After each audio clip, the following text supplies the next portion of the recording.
over a week ago when a 4-alarm fire ripped through an old Kmart building in Northeast Portland.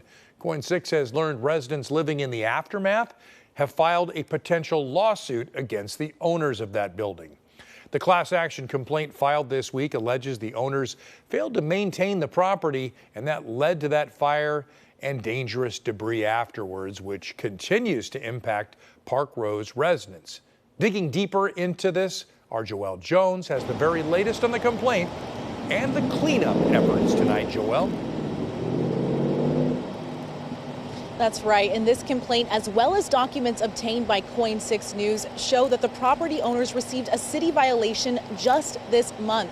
And according to this lawsuit, as well as EPA maps, there are likely thousands of residents impacted by the fire fallout. I woke up and the building was on fire, and I said to myself, of course it's burning down. We were waiting for something like that to happen. Where she wants to play. Doug Soderberg's Northeast apartment complex shares a fence with the vacant Kmart site. Now just a pile of rubble after a blaze burnt the building to the ground a few weeks ago. He's one of thousands of Park Row's residents living in the aftermath of the 4-alarm fire, and the harmful debris cast more than 2 miles out. The fact that it's still apparently smoldering and that you can smell it every time that you step outside your apartment, a great deal of concern, actually. Soderberg tells us he and other residents received virtually no guidance from building management, EPA, or the city in the days after the fire, telling us only recently hazmat crews came out to clean up debris. You don't know what's in this debris. Some of the debris tested positive for asbestos, others didn't. Some test positive for glass fibers, others didn't. And so people like my client had to go out and hire a company to come out and actually test what's in their yard and get advice on how to clean it up.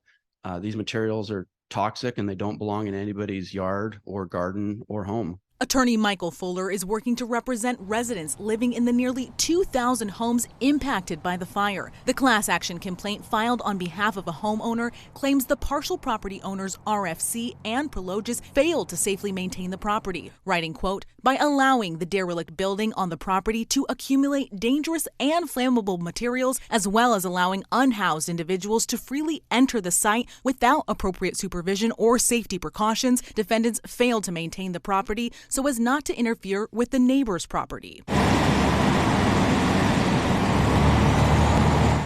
Leading up to the fire, there was so much interruptions in the fencing, tears, it was breaking down and being torn down, and lots of traffic in and out. So we knew, the residents, I think, knew that something was going to happen. According to the lawsuit, the city received at least 3 complaints about the property this year, including this violation notice provided to the owners just 13 days before the fire, in which the owners were directed to board up and seal the property. Back in early July, notifying them of violations on their property and notifying them of a nuisance on their property. So it's the smoking gun. If anybody was not convinced that these owners knew or should have known that their property was a hazard and did nothing about it.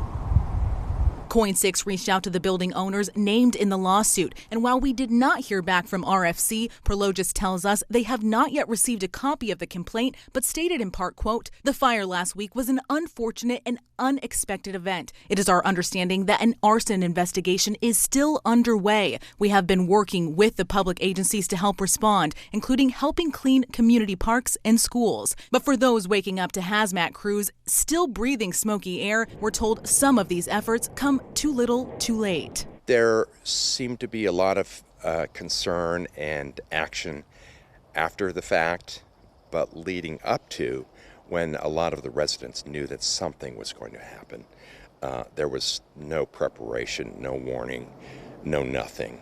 Even when it happened, it was later that suddenly they were concerned.